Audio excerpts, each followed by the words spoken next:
Friends, if you're thinking about selling your home here in Minnesota and you're wondering why some homes are sitting on the market while others are selling quickly, you're going to want to watch this video as we walk through the changing market and what that means to you as a home seller.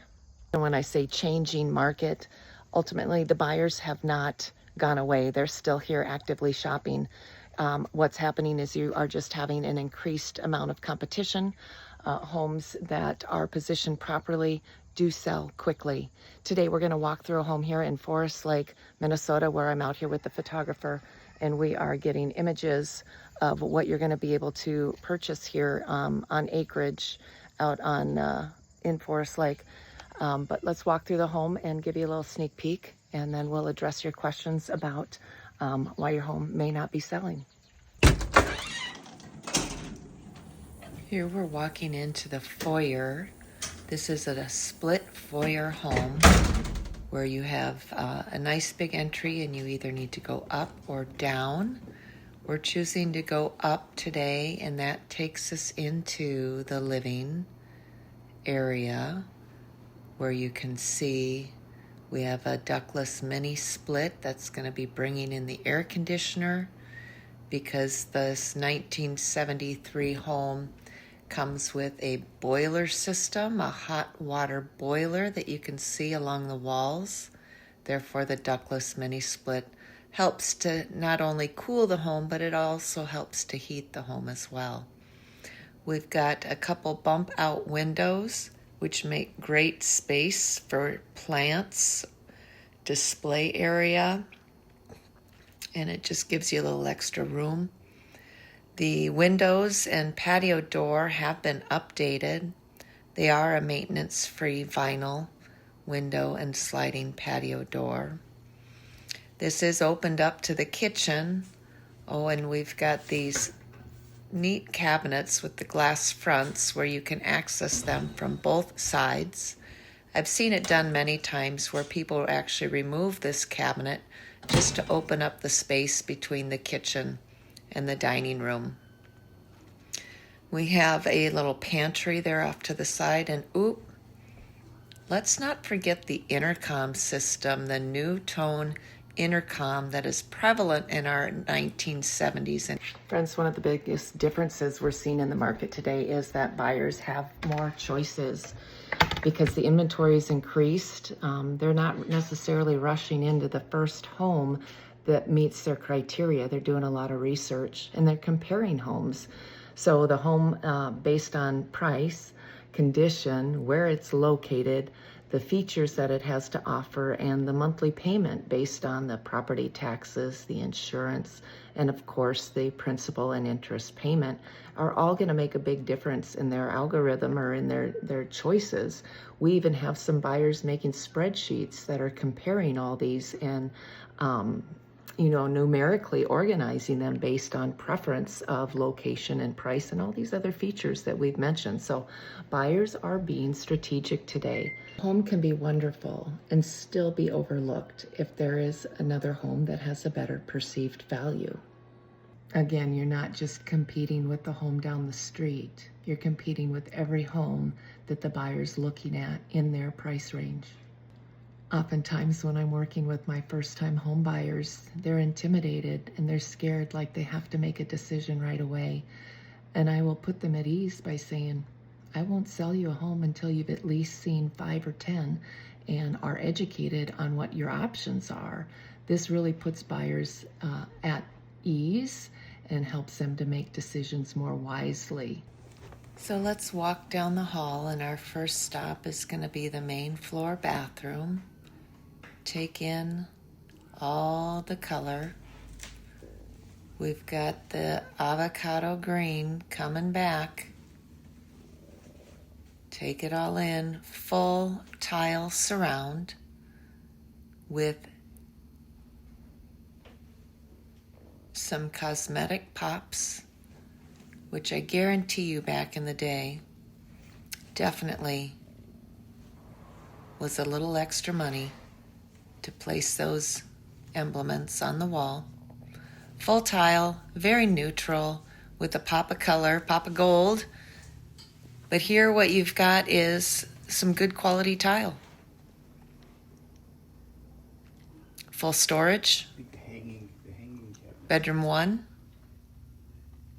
Ceiling fan. Here again we can see the updated windows, but check out the view out these windows. There's your propane tank. The house is heated by propane.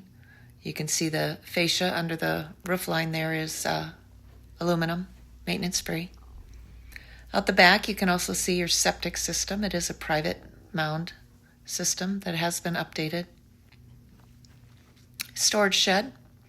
Everybody needs a storage shed, especially when you live on acreage.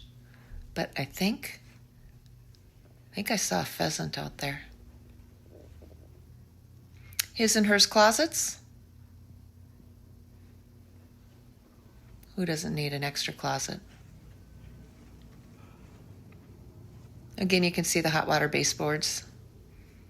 Keep the heat. Vinyl updated windows. Oh, look at all the birds out there. They are having a gay old time. It's kind of hard to see through the screen. Let me see if I can get it to focus a little bit. But I do see a pheasant walking along the grass there.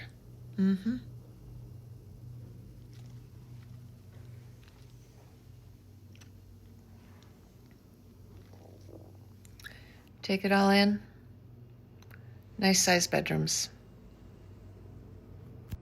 Friends, so if buyers have more choices, what's the first thing a seller needs to get right when they are gearing up to put their home on the market? Think about that for a moment. I'll tell you the answer is the price. You really got to be priced right for what you have to offer. And it isn't about what your home is worth, it's how you position your home against the competition. You got to look at the comparable sales, then what's happening today. What's happening today may not be what's happening in 6 months when you're ready to sell.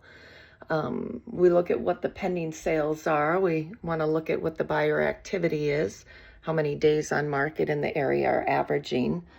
And sometimes if you have new construction in that marketplace, it's going to skew the numbers too, because that is a whole different comparable versus a home that's resale. Some new construction options, have incentives. Plus it could be a custom build, so the buyer gets to make all their choices. And anytime you do something custom, it's going to have an increased price. And so we're looking at, what kind of improvements and all that it does to get the price right.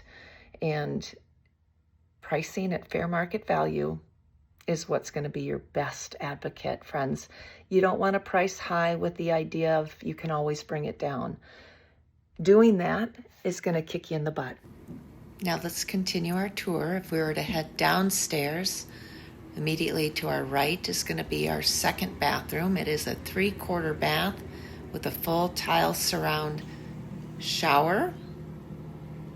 You can see all the white tiles, shower head, and that marbled mosaic tile. If we go around to the right again, we are entering the family room. You can see some wood beams on the ceiling and a walkout door to the backyard. It's a nice size. It's about 24 by 12. And it's got a nice wood burning stove. Help you with the heat in the wintertime. Because remember, we're in Minnesota and we do have winter. It does get cold, so a nice warm wood stove to help heat the space. We also have extra storage closets. Again, we're at the lower level here. Gonna peek in, check out the laundry. This is unfinished space where all our mechanicals and our washer dryer are. Here we have a third bedroom that's been used as an art studio. We've got both south-facing and east-facing windows here, and of course, our closet. 8-foot-high ceiling, pretty standard for Minnesota basements in the 70s. Again, baseboard heat, ceiling fan, bedroom number 4, big closet. Let's pull it back so we can see it. This one's about a 12 by 12 bedroom, so they are a nice size. I'm going to take you back through here again and remind you that we are at the walkout level. Basement at a walkout level makes it easy to come and go. Neutral carpeting. I could see someone refreshing the carpets in here. But we're going to go up. We're right back to that front door where we first came in. We're going to close that door and see that tucked behind here is our door to the garage. So we have an attached garage, 2-car, oversized. There's a little workshop in the back. Does have a garage door opener, electric. The garage is insulated, and it also has another door to the backyard. You can look out there. Sky is so blue and beautiful today. More birds, more wildlife. Here's our little workbench. As you can see, the homeowners are packing up and getting their stuff ready. We're going to come back in, and you know what I'm realizing? We haven't gotten out on the deck yet.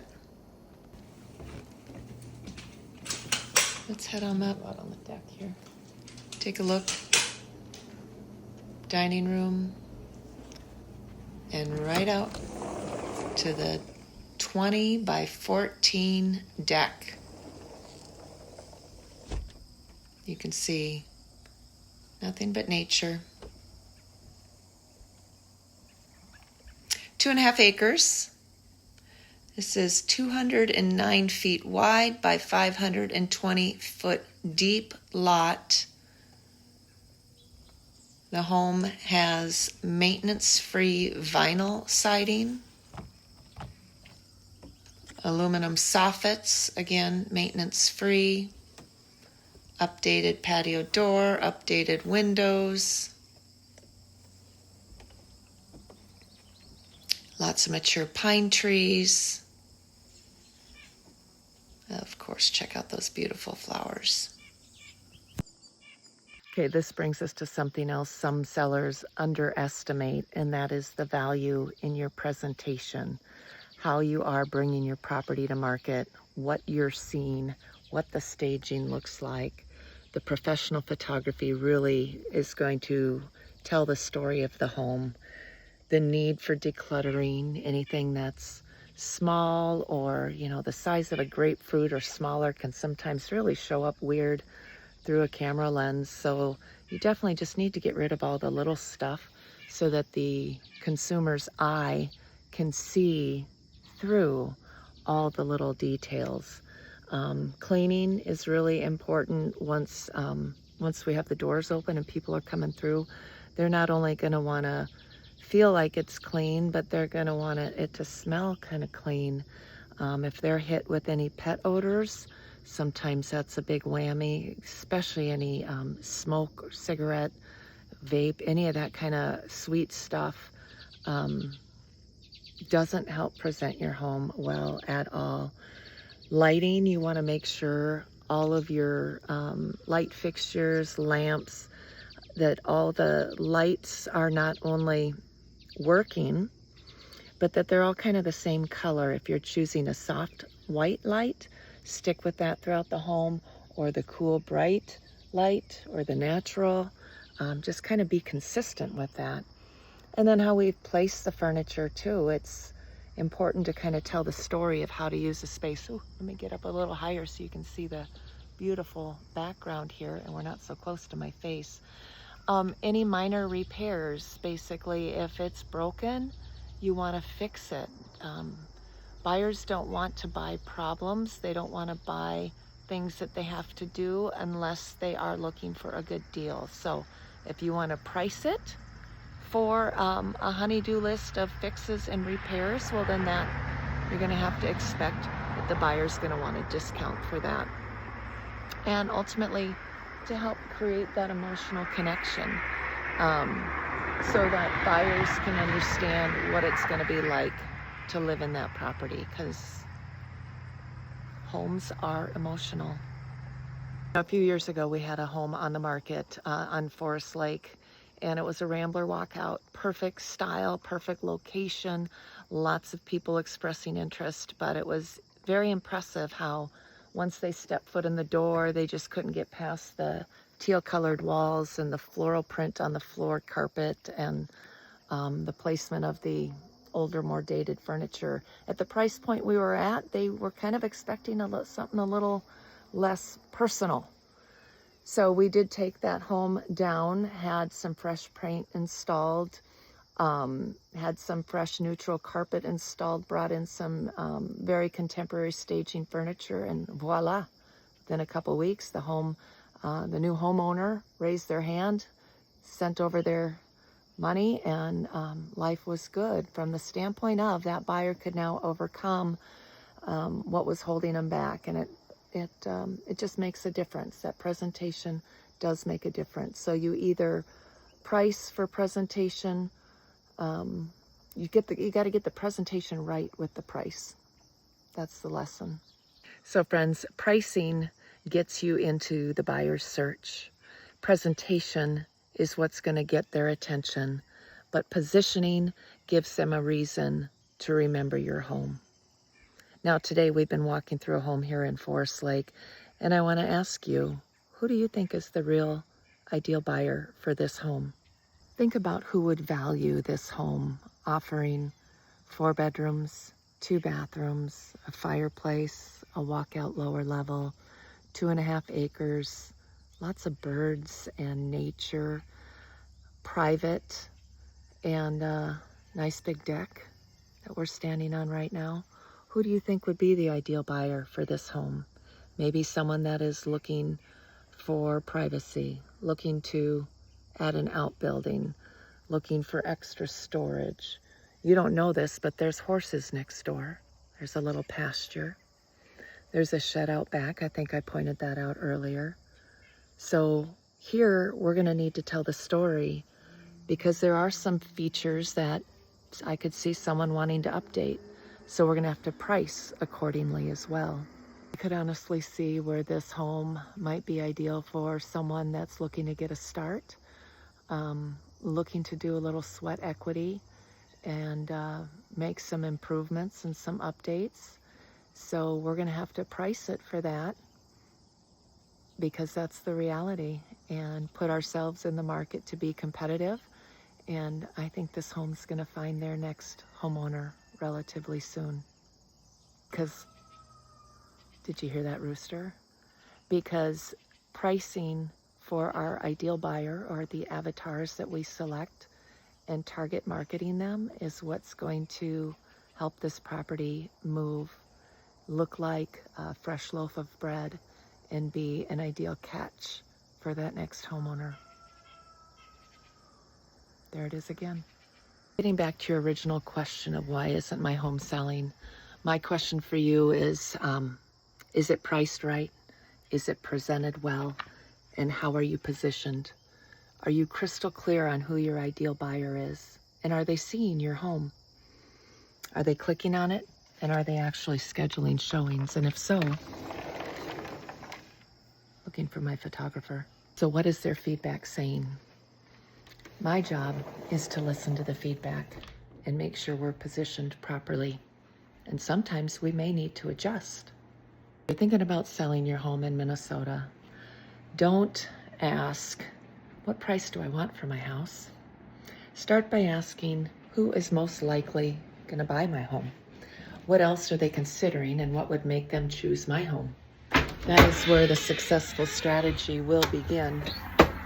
If you're thinking about making a move in Forest Lake, Stacy, Chisago, their surrounding areas, and you're wondering where your home would compete against in today's market, I heard that rooster again, reach out. I'm always happy to have that conversation with you. Have a great day. Oh, and check out these two, Jack and Bailey. And somewhere off in the distance there is our good friend, the rooster.